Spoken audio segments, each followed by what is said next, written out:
Imagine só você chegando cansado de uma vida que parece nunca dar certo, carregando malas cheias de sonhos adiados e uma esperança pequena de que um novo lugar possa mudar tudo. Talvez você já tenha sentido isso na pele, aquela vontade de recomeçar, de deixar para trás contas atrasadas, brigas antigas e a sensação de que o mundo está sempre um passo à frente.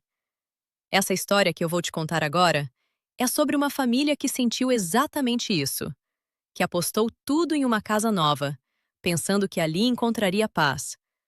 Mas o que eles descobriram foi algo muito mais profundo e aterrorizante do que qualquer um poderia imaginar. Se você está sentindo que precisa de uma história que te faça refletir sobre os próprios medos e forças, deixa aquele like agora e se inscreve no canal. Isso ajuda demais para que mais pessoas que estão passando por momentos difíceis possam encontrar essas narrativas que tocam o coração e mostram que, no meio do escuro, ainda existe caminho. Sua ajuda faz com que histórias como essa cheguem exatamente para quem mais precisa ouvir. Agora respira fundo. Acomoda-se aí, porque o que vem pela frente vai te prender do começo ao fim. Prepare-se para entrar em uma casa que guarda segredos antigos, onde o passado não quer ficar quieto e onde uma família comum vai descobrir que nem todos os espíritos querem apenas descansar. Vamos juntos nessa jornada. Era uma tarde chuvosa de outono, quando a família Almeida estacionou o carro velho em frente àquela casa grande e antiga no interior de Minas Gerais. Carlos, o pai, um homem de 40 e poucos anos, com as mãos calejadas de anos trabalhando em construção, desligou o motor e soltou um suspiro aliviado. Ao lado dele, sua esposa Juliana, uma mulher ainda bonita, apesar das olheiras de quem não dormia bem há meses, apertou a mão dele com força. No banco de trás, os dois filhos, Lucas de 15 anos e a pequena Sofia de 9, olhavam pela janela com uma mistura de curiosidade e cansaço. Eles tinham perdido quase tudo na cidade grande: dívidas, o apartamento alagado por uma enchente e o emprego de Carlos que evaporou de uma hora para outra. Essa casa, anunciada como uma pechincha imperdível, parecia a salvação. Barata demais para ser verdade, mas eles não tinham escolha. Você já passou por um momento assim, em que aceita qualquer coisa porque o amanhã parece impossível? Eles descarregaram as poucas caixas que tinham e entraram. O cheiro de mofo e madeira velha encheu as narinas de imediato. Os pisos rangiam como se reclamassem da presença deles. Carlos acendeu as luzes e sorriu forçado. Olha só o espaço, amor. As crianças vão ter quarto próprio, quintal grande. A gente recomeça aqui. Juliana tentou sorrir, mas algo no ar a incomodava. Era como se a casa estivesse observando. Lucas subiu as escadas correndo, explorando, enquanto Sofia segurava a boneca velha contra o peito, sussurrando que o lugar era frio. Nos primeiros dias tudo parecia normal. Eles pintaram paredes, arrumaram móveis usados e cozinharam juntos pela primeira vez em meses. Carlos conseguira um bico em uma obra próxima. Juliana fazia doces para vender na cidade. Parecia que a sorte tinha virado. Mas à noite, quando o silêncio caía, os barulhos começavam. Primeiro foram pequenos: um copo que caía sozinho na cozinha, portas que batiam sem vento. Sofia acordava chorando, dizendo que uma tia de vestido branco ficava olhando ela dormir. Juliana achou que era imaginação de criança. Você já duvidou de algo que seu filho contou, achando que era só medo do escuro? Carlos ria e dizia que casas velhas fazem barulho, que era só isso. Mas ele mesmo começou a ter sonhos estranhos. Sonhava com gritos distantes, sangue no chão de madeira e rostos suplicantes que estendiam as mãos pedindo ajuda. Ele acordava suando, o coração disparado, mas não contava para ninguém. Não queria preocupar a família. Eles precisavam dessa paz. A tensão foi crescendo devagar. Uma semana depois, Lucas encontrou um diário antigo escondido atrás de uma prateleira solta no porão. As páginas amareladas contavam uma história horrível. Em 1957, aquela casa pertenceu a um fazendeiro rico chamado Coronel Mendes. Ele tinha descoberto que alguns empregados estavam roubando grãos para alimentar as famílias pobres da região. Em vez de denunciar, ele reuniu 10 trabalhadores, incluindo mulheres e um menino de 12 anos, e os massacrou a tiros no porão durante uma noite de chuva. Os corpos foram enterrados no quintal dos fundos, sem nenhuma marcação. A polícia nunca investigou direito. O coronel pagou quem precisava calar e a história foi esquecida. O diário era de uma das vítimas, uma jovem cozinheira que escreveu as últimas palavras com mão trêmula. Eles não vão nos deixar descansar até que paguem o preço. O sangue clama por sangue. Carlos leu aquilo e sentiu um frio na espinha. Ele escondeu o diário. Mas as coisas pioraram. As luzes piscavam.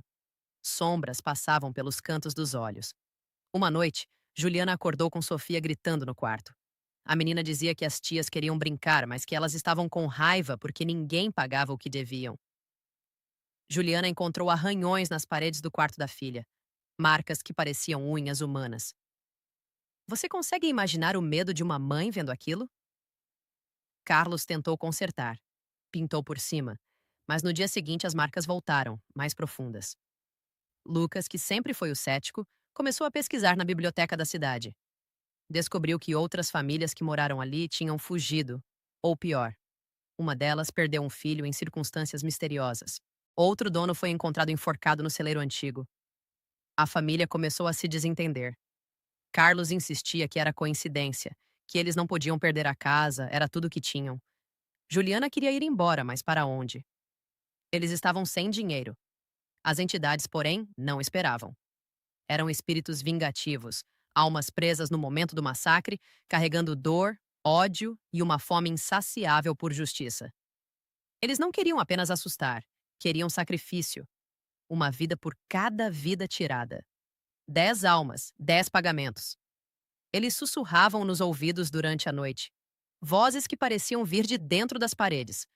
Carlos acordava ouvindo um homem rouco dizendo: Você vai pagar pelo coronel. Juliana sentia mãos frias tocarem seus cabelos. Sofia desenhava figuras sem olhos e dizia que as tias queriam a mamãe ou o papai primeiro. A tensão na casa aumentava a cada dia. Eles pararam de dormir direito. Comiam pouco. Lucas tentava gravar os barulhos com o celular, mas as gravações saíam cheias de sussurros indecifráveis. Uma tarde, enquanto Carlos trabalhava fora, Juliana encontrou no quintal ossos pequenos emergindo da terra depois de uma chuva forte. Ela enterrou de novo, apavorada, mas à noite os ossos apareceram dentro de casa, sobre a mesa da cozinha, arrumados como um aviso.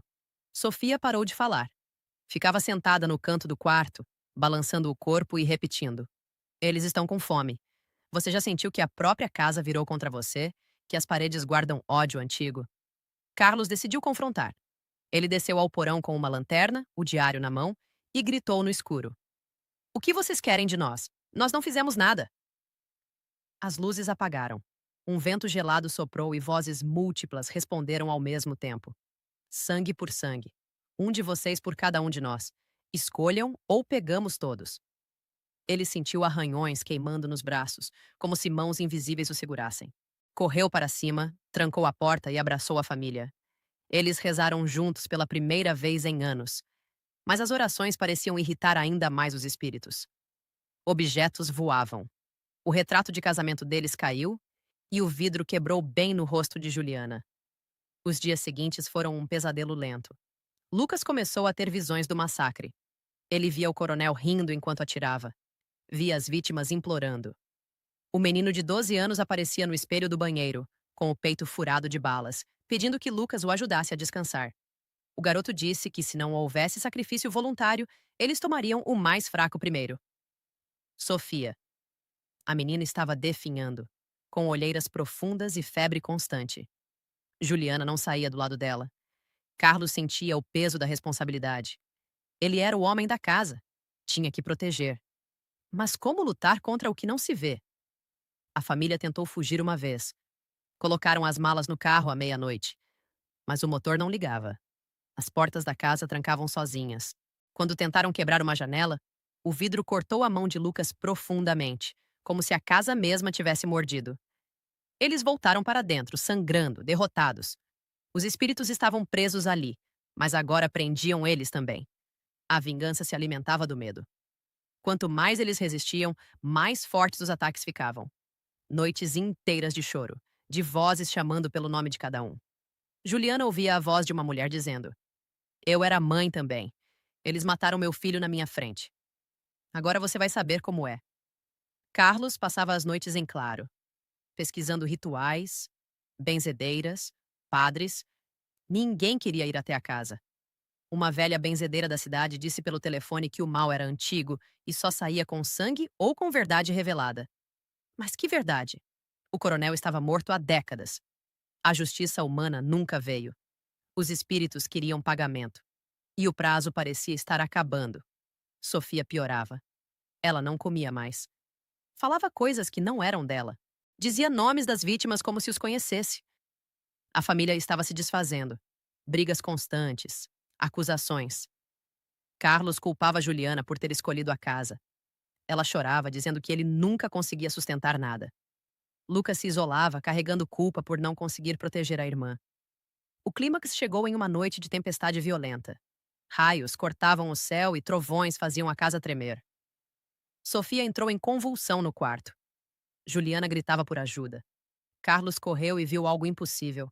A menina flutuava a alguns centímetros da cama, olhos brancos virados, enquanto figuras transparentes de homens, mulheres e uma criança cercavam o quarto. As entidades estavam lá, visíveis pela primeira vez, rostos deformados pela dor e raiva. O menino de 12 anos apontou para Carlos. É hora. Um de vocês. Agora. Ou ela vai conosco para sempre. Lucas tentou puxar a irmã, mas uma força invisível o jogou contra a parede. Juliana caiu de joelhos, implorando. Carlos sentiu o mundo girar. Tudo parecia perdido. Sua família, sua última chance de felicidade, sendo arrancada por fantasmas de um crime que ele nem cometeu. Naquele momento de desespero absoluto, Carlos tomou uma decisão. Ele se levantou, sangrando do nariz pela pancada, e olhou direto para as entidades. Eu pago, levem a mim. Mas deixem eles saírem. O menino espírito sorriu triste. Não basta morrer. Tem que ser com verdade. Revele o que o coronel escondeu. Só assim descansamos. Carlos não entendia, mas prometeu. Ele pegou o diário, desceu ao porão com as entidades seguindo como sombras e cavou onde os ossos estavam. Lá, enterrado fundo, encontrou uma caixa de metal. Dentro, documentos antigos. O coronel não tinha agido sozinho. A polícia local e o prefeito da época tinham recebido dinheiro para encobrir. Havia até uma carta confessando tudo. Carlos subiu, ligou o celular com a bateria quase zero e gravou um vídeo contando toda a história, lendo os documentos em voz alta. Ele enviou para o jornal da cidade, para redes sociais, para qualquer um que pudesse ver. Revelou o segredo que a casa guardava por décadas. A verdade veio à tona. As entidades soltaram um grito coletivo que ecoou pela casa inteira. O ar ficou gelado e depois quente. Sofia caiu na cama, respirando normal. As figuras começaram a brilhar, os rostos suavizando. O menino olhou para Carlos com gratidão. Agora podemos ir, mas você pagou com coragem. A casa tremeu. Objetos caíram. Um vento forte soprou por todas as janelas e portas que se abriram sozinhas. Os espíritos subiram em uma luz fraca, finalmente livres. O massacre tinha sido exposto. A vingança se transformou em justiça. Nos dias que se seguiram, a família saiu da casa, mas algo tinha mudado para sempre. O vídeo de Carlos viralizou. A história do massacre veio à tona em jornais e televisão. Uma investigação oficial começou, mesmo décadas depois. Famílias das vítimas receberam reconhecimento, indenizações simbólicas e sepultamentos dignos. A casa foi demolida pela prefeitura. Carlos, Juliana, Lucas e Sofia se mudaram para uma casinha simples, mas limpa, na mesma cidade. Carlos conseguiu um emprego melhor depois da visibilidade. Juliana reabriu uma pequena confeitaria. Lucas se tornou mais maduro, protetor. Sofia voltou a brincar, a rir, embora às vezes olhasse para o nada com saudade, como se sentisse falta das tias que agora descansavam. A transformação foi profunda. Carlos aprendeu que fugir dos problemas nunca resolve. É preciso enfrentar, mesmo quando o inimigo é invisível. Juliana descobriu a força da união familiar, que o amor deles era maior que qualquer terror. Os filhos viram os pais como heróis reais, não perfeitos, mas corajosos. Eles carregaram cicatrizes, sim, pesadelos que voltavam de vez em quando, mas também carregavam uma lição poderosa. A verdade liberta, mesmo que demore décadas. O que estava preso no escuro só precisava ser visto e reconhecido. Você já parou para pensar que às vezes o maior sacrifício não é a vida, mas a coragem de falar o que ninguém quer ouvir? A vida deles não virou perfeita da noite para o dia. Ainda havia dificuldades, contas, preocupações, mas agora eles sabiam que podiam enfrentar. A família se aproximou de verdade. Jantares em silêncio viraram conversas profundas. Medos foram compartilhados. Eles plantaram flores no novo quintal, simbolizando vida nova brotando onde antes havia morte. Carlos repetia para os filhos: o passado cobra, mas a verdade paga a dívida. Eles visitavam o local onde a casa ficava. Agora um terreno vazio com uma placa contando a história para que ninguém esquecesse. As vítimas tinham nome, rosto, descanso. E você, que está ouvindo isso agora, pense bem. Que segredos sua própria vida guarda? Que verdades você precisa revelar para finalmente descansar? Essa família mostrou que, mesmo no pior terror, a luz pode vencer quando alguém tem coragem de acendê-la. Que essa história fique com você como um lembrete forte. Enfrente o que te assombra. Fale a verdade mesmo que doa. Proteja quem ama com ações, não só palavras. A vida cobra, mas também recompensa quem não desiste. Você é mais forte do que imagina. O escuro passa. A luz sempre chega para quem persiste. Agora me conta aqui nos comentários o que você achou dessa história. Já viveu algo parecido? Sentiu presenças? Ou passou por um recomeço difícil? De onde você está assistindo isso? Compartilhe sua experiência, porque sua história também pode ajudar alguém. Estamos juntos nessa. Até a próxima. Que a paz esteja com você e com sua família.